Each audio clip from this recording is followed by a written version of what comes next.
मेरे साथ बोलिए, भारत माता की। अरे भाई क्या आवाज है बंगाल वालों की, ऐसा चलेगा क्या? मोदी जी ने श्यामा प्रसाद मुखर्जी का स्वप्न पूरा किया है धारा 370 हटाकर। ये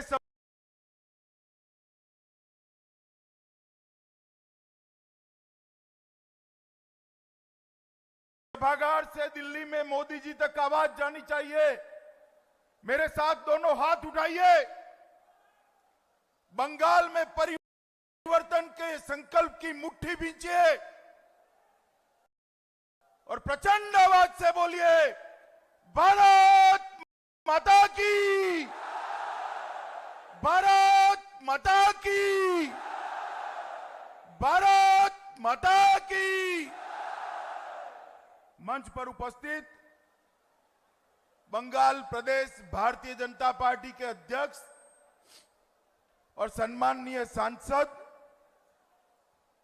हमारे दिलीप जी, भारतीय जनता पार्टी के राष्ट्रीय महासचिव, और जिन्होंने बंगाल के अंदर इस परिवर्तन को लाने में बड़ी महत्वपूर्ण भूमिका निभाई है, ऐसे श्रीमान कैलाश विजयवर्गीय जी, मंच पर उपस्थित शिव प्रकाश जी, अरविंद मेनन जी, किशोर बनमन जी, राहुल सिन्हा जी, मुकुल रॉय जी, देवश्री जी, बाबुल सुप्रियो जी, हमारे सांसद और एक विद्वान लेखक, और यहां पर उपस्थित सारे आए हुए कार्यकर्ता भाइयों बहनों, आप सभी को दुर्गा पूजा के मौके पर बहुत बहुत शुभकामनाएं और प्रणाम करता हूं। आज मैं जब यहां पर आया हूं, सबसे पहले ये नवरात्र के अंदर दुर्गा पूजा के मौके पर समस्त बंगाल की जनता को दो हाथ जोड़कर दुर्गा पूजा की शुभकामनाएं और प्रणाम करता हूं। मित्रों, आज जब मैं यहां आया हूं, देश के अंदर दूसरी बार प्रधानमंत्री जी के नेतृत्व में जो सरकार बनी, नरेंद्र मोदी जी के नेतृत्व में जो सरकार बनी, भारतीय जनता पार्टी पहली बार 300 सीटों का आंकड़ा पार कर पाई। इसमें सबसे बड़ा योगदान अगर किसी का है तो महान पश्चिम बंगाल की जनता का है। मैं उसको सत सत प्रणाम कर कर धन्यवाद करना चाहता हूं।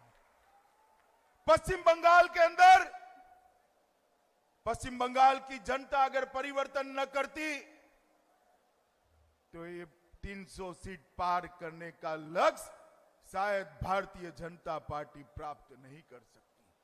और मैं आपको भरोसा दिलाना चाहता हूं कि बंगाल की जनता ने 18 सीटें जिताकर एक परिवर्तन चाहिए इसकी जो इच्छा व्यक्त करी है, अगले चुनाव में नरेंद्र मोदी जी के नेतृत्व में बंगाल में भी निश्चित रूप से भारतीय जनता पार्टी की सरकार बनने जा रही है।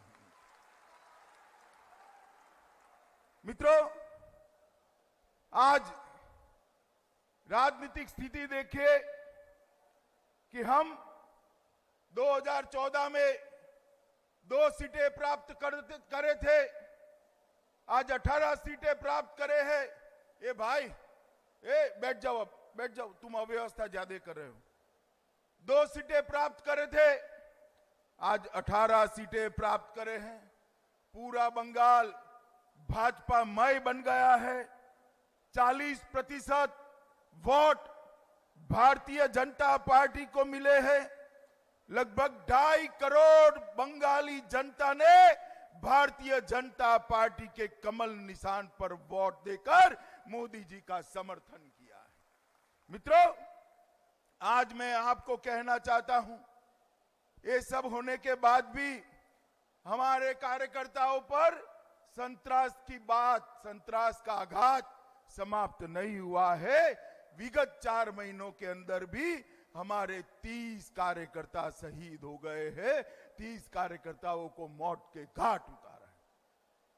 मैं आप सबको इतना ही आश्वासन देना चाहता हूं।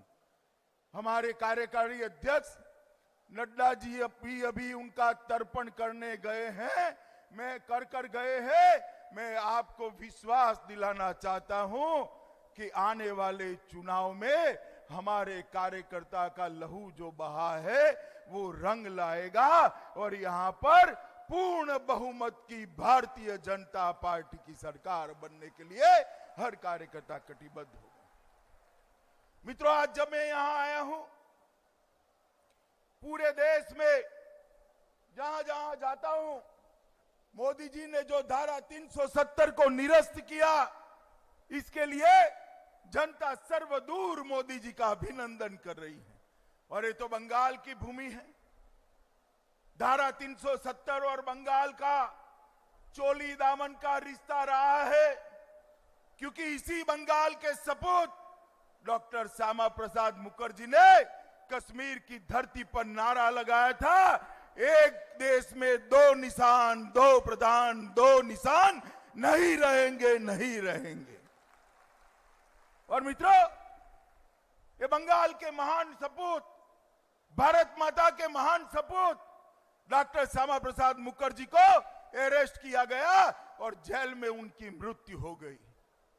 ये शंकास्पद मृत्यु, श्यामा प्रसाद जी की शहीदगी, कांग्रेसी सोचते थे कि यहां पर मामला समाप्त हो गया, मगर उनको मालूम नहीं है हम जनसंघ वाले हैं, भाजपा वाले हैं, जिसको पकड़ते हैं इसको छोड़ते नहीं है, छोड़ते नहीं।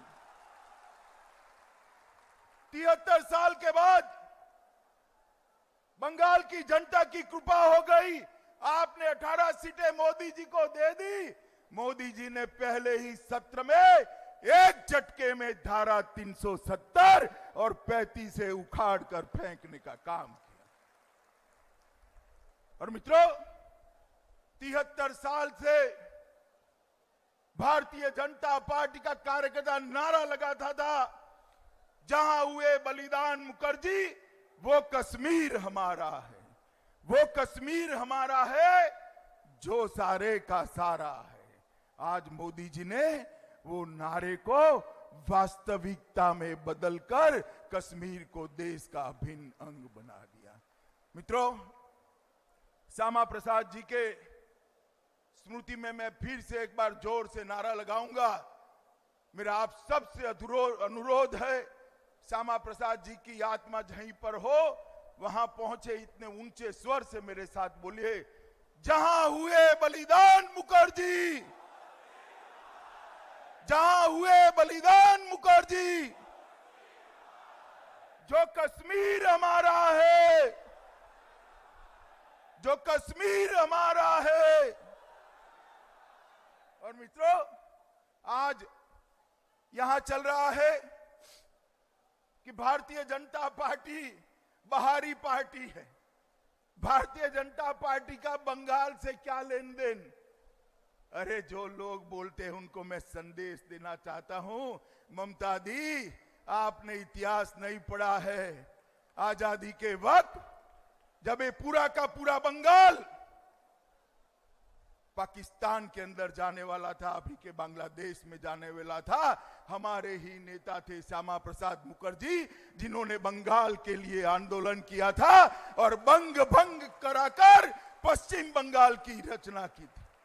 और अगर आज हम भारत का हिस्सा है, ये कलकत्ता नगरी भारत का हिस्सा है, पश्चिम बंगाल भारत का हिस्सा है, तो हमारे श्यामा प्रसाद मुखर्जी के वो आंदोलन का परिणाम है। और आप हमें पूछते हो, आप हमें पूछते हो कि आपका बंगाल से क्या रिश्ता है? हमारे पार्टी के पहले अध्यक्ष ही ये बंगाल को बचाने के लिए, बंगाल को बनाने के लिए आंदोलन किए, जिसके कारण आज बंगाल का अस्तित्व है। मित्रों, धारा 370 और 35 से हटे, ये पूरे देश की जनता की इच्छा थी बंगालियों की इच्छा थी या नहीं थी? बताओ भाई, ऐसे नहीं, जोर से बोलो, थी या नहीं थी? धारा 370 हटनी चाहिए या नहीं हटनी चाहिए? इसको हटाकर मोदी जी ने अच्छा किया बुरा किया? मगर मैं पूछना चाहता हूं तृणमूल कांग्रेस वालों को, धारा 370 हटी और उस पर मतदान होता था, ये तृणमूल कांग्रेस के सांसद कहां है? इसका हिसाब जरा बंगाल की जनता उनसे पूछे कि भाई आप कहां थे। मैं तो गर्व के साथ कह रहा हूं कि मेरी पार्टी के 18 सांसद और राज्यसभा में बंगाल के सभी सांसद वहां बैठे और मुखर कर 370 को हटाने के लिए वोटिंग किया, जिसका हम सबको गर्व है। मगर बंगाल की जनता ने ममता दी को पूछना चाहिए कि ये कहां थे सांसद आपके? कोई भी उपस्थित नहीं था, ना इधर थे ना उधर थे। मगर हमें संकोच नहीं है, हम मानते हैं कि धारा 370 हटाकर हमने कश्मीर को हमेशा के लिए भारत का अभिन्न अंग बनाने का काम किया है।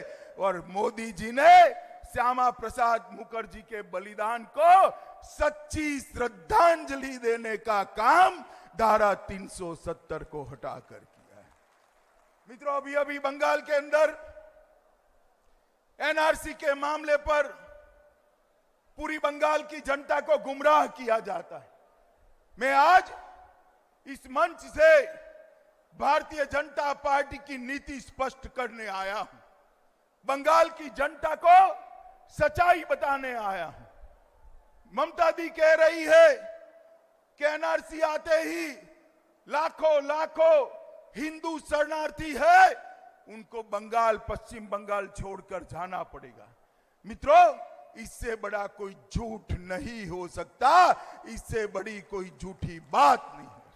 आज मैं सार्वजनिक रूप से बंगाल की जनता को आश्वस्त करने आया हूं, आए हुए सारे शरणार्थी हिंदू, बौद्ध, सिख, जैन, क्रिश्चियन सभी शरणार्थी भाइयों को और विशेषकर हिंदू शरणार्थी भाइयों को आश्वस्त करने आया हूं, क्योंकि उनकी संख्या बहुत बड़ी है।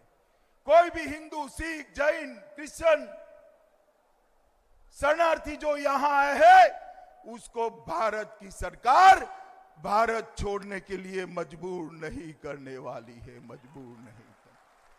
ये झूठ जो फैलाया जा रहा है बंगाल की जनता को उकसाने के लिए, मैं आज कहना चाहता हूं कि ऐसे संवेदनशील मामले पर जो लोग अपनी धरती पर वापिस आए हैं, प्रताड़ित होकर आए हैं, संतरास भोग कर आए हैं, इनकी मजाक मत करिए। इनके सांस, इसकी हाय जो है आपको ले डूबेगी, ले डूबेगी। मैं आज कहना चाहता हूं, भारतीय जनता पार्टी की सरकार एनआरसी के पहले सिटीजनशिप अमेंडमेंट बिल लेकर आनी है, सीए भी लेकर आनी है। ये सीए भी क्या है? ये सीए भी का मतलब है भारत के अंदर जितने भी हिंदू, सिख, जैन, बौद्ध, क्रिश्चियन जितने भी हिंदू शरणार्थी आए हैं, वो सभी के सभी को भारत की नागरिकता प्रदान कर दी जाएगी, हमेशा के लिए प्रदान करनी। और मैं आज आपको भरोसा दिलाने आया हूं, जो शरणार्थी भारत में आए हैं उनको मैं विश्वास दिलाना चाहता हूं कि citizenship amendment bill Narendra Modi सरकार लेकर आने वाली है, और वो आने के बाद मेरे जितना ही अधिकार आपका ये भारत माता की भूमि पर होने वाला है, भूमि पर होने वाला है। एक एक शरणार्थी को देश का प्रधानमंत्री बनने का अधिकार ये भारतीय जनता पार्टी की सरकार देने वाली है। एक एक शरणार्थी को हम मत का अधिकार देने वाले हैं, नागरिक बनाने वाले हैं। मित्रों, मैं आज बंगाल की जनता को कहने आया हूं, जो मगरमच्छ के आंसू बहाते हैं, हम सिटीजनशिप अमेंडमेंट बिल लेकर आए थे राज्यसभा में, यही तृणमूल कांग्रेस के सांसदों ने राज्यसभा चलने नहीं दी।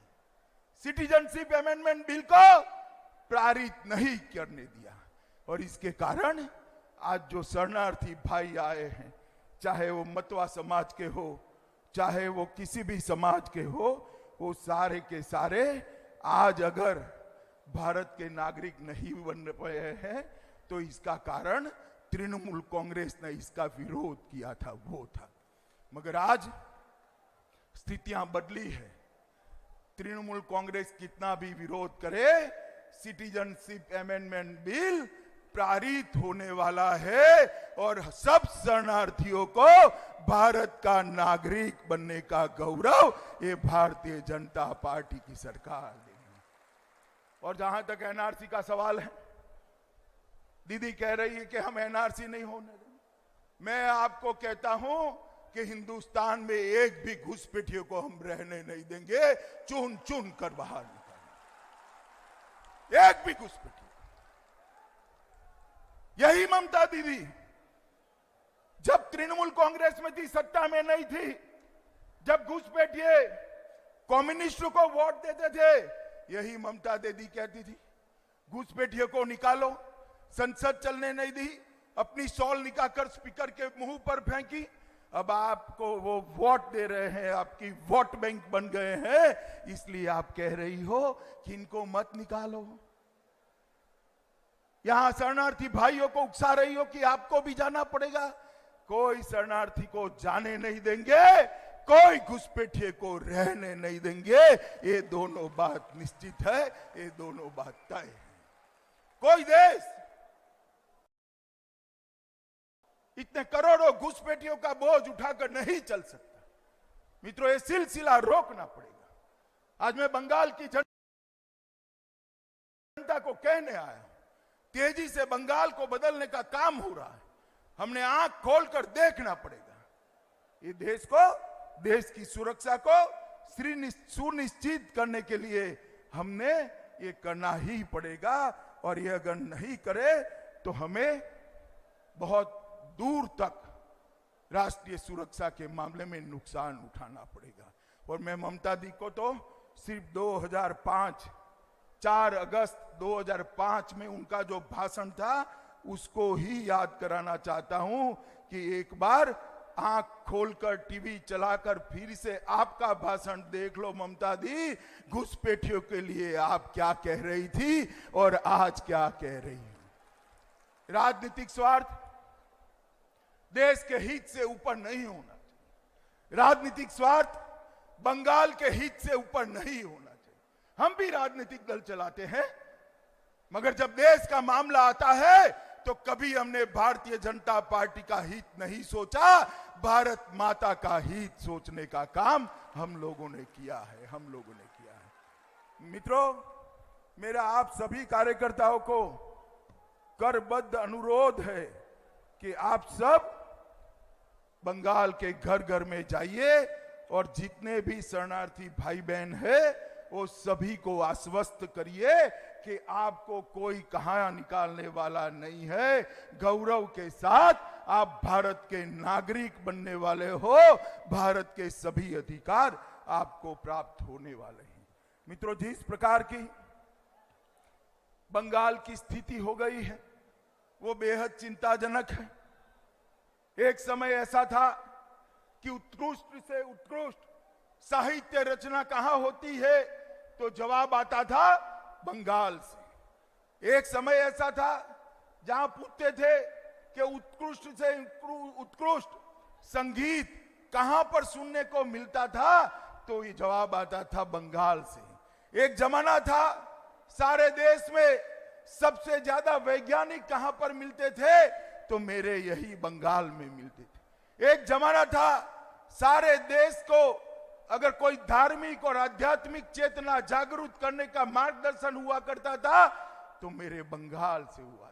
चाहे रामकृष्ण परमहंस हो, चाहे विवेकानंद जी हो, चाहे प्रणवानंद जी हो, चाहे चैतन्य महाप्रभु हो, बड़े बड़े भक्ति आंदोलन यही बंगाल की धरती से पैदा हुए। एक बंगाली साहित्य, बंगाली संगीत, बंगाली धर्म चेतना, साहित्यिक चेतना कहां गया सब?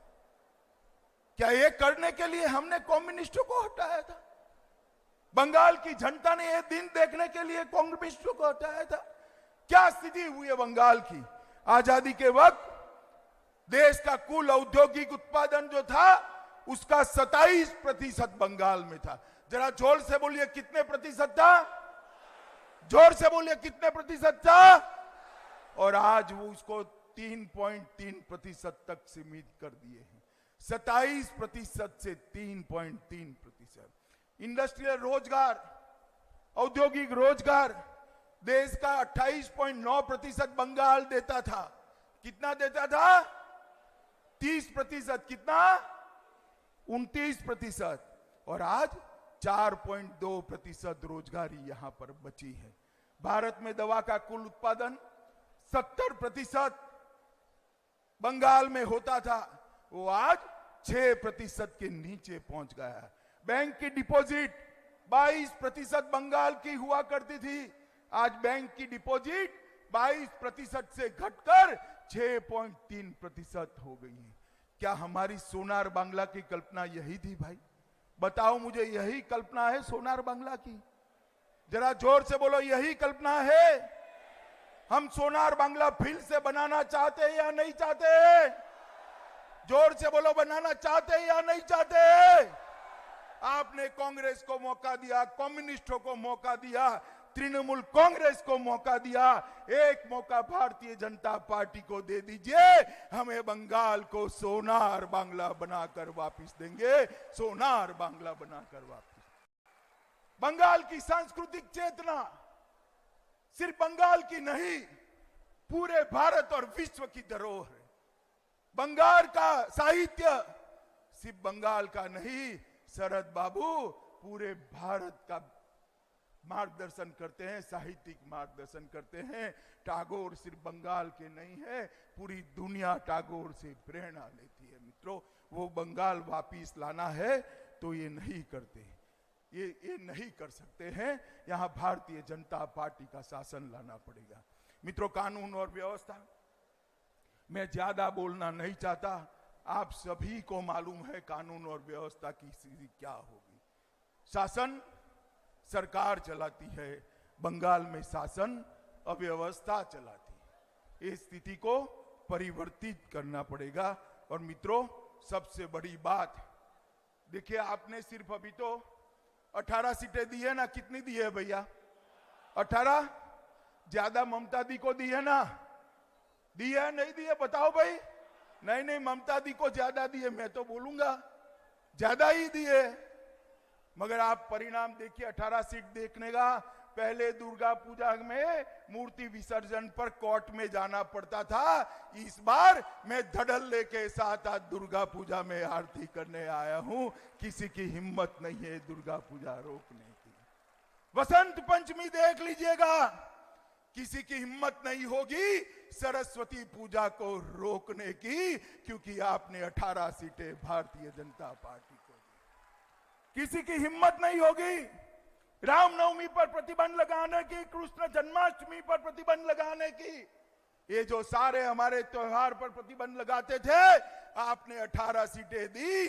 मुक्त मन से आप अपने त्योहार बता सकते हो। अब एक बार सरकार बना दो, आपका गौरव पुराने बंगाल जैसे, श्यामा प्रसाद के बंगाल जैसे प्रस्थापित होगा। मित्रों, भ्रष्टाचार, बहुत सारे घोटाले हुए, मैं इसमें जाना नहीं चाहता। नारदा, शारदा, रोजवेली, वकफ की जमीनें बेचना, यहां पर सिंडिकेट राज, ढेर सारे। मगर मैं दो बात जरूर कहना चाहता हूं। बंगाल में इतनी गरीबी है, मोदी जी ने 5 लाख रुपया देश भर के गरीबों के लिए 5 लाख रुपया की सभी स्वास्थ्य सेवाएं आयुष्मान भारत के तहत माफ की हुई। मगर बंगाल में आयुष्मान भारत योजना पहुंचने नहीं देती है ममता दी। तृणमूल कांग्रेस के कार्यकर्ता पोस्टमैन से कार्ड छीन ले हैं। बंगाली आदमी आज गुजरात में है तो उसको अपनी जेब से इलाज कराना पड़ता है। बंगाल का गरीब अपनी मां का इलाज नहीं करा सकता, एक मां गरीब बेटे का इलाज नहीं करा सकती। मुझे बताइए, पूरे देश के गरीब 5 लाख तक की दवाइयां, 5 लाख तक के ऑपरेशन, हॉस्पिटलाइजेशन भारत सरकार के खर्चे से कर रहे हैं। बंगाली जनता का, पश्चिम बंगाल की जनता का अधिकार है या नहीं है? जोर से बोलो, है या नहीं है? मोदी जी लोकप्रिय हो जाए इसके डर से वो यहां पर कार्ड बंटने नहीं देती। ममता दीदी और तृणमूल कांग्रेस की सरकार दोनों को मैं कहना चाहता हूं, आप जितना रोकना है रोक लो। मोदी जी का नेतृत्व न केवल भारत, पूरे विश्व ने स्वीकार कर लिया है, बंगाल ने भी स्वीकार।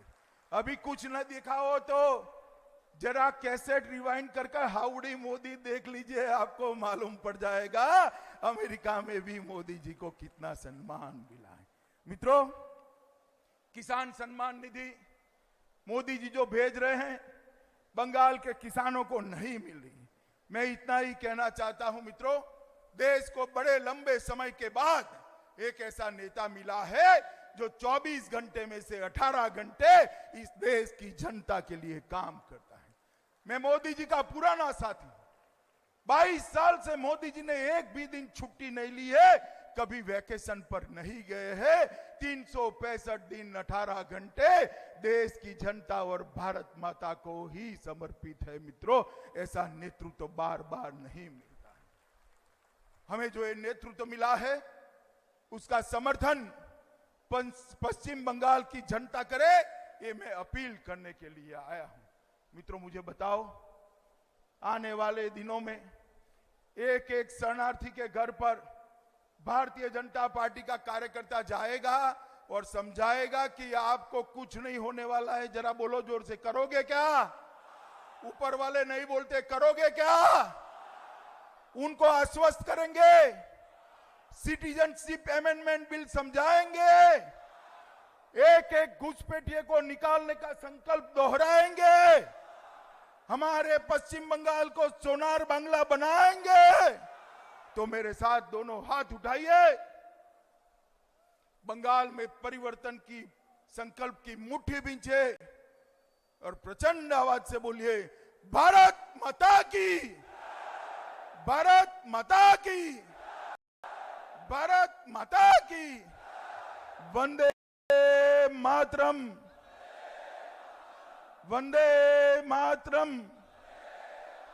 फिर से एक बार पूरे पश्चिम बंगाल की जनता को दुर्गा पूजा की बहुत बहुत बधाई और शुभकामनाएं देकर मेरी बात को समाप्त करता हूं।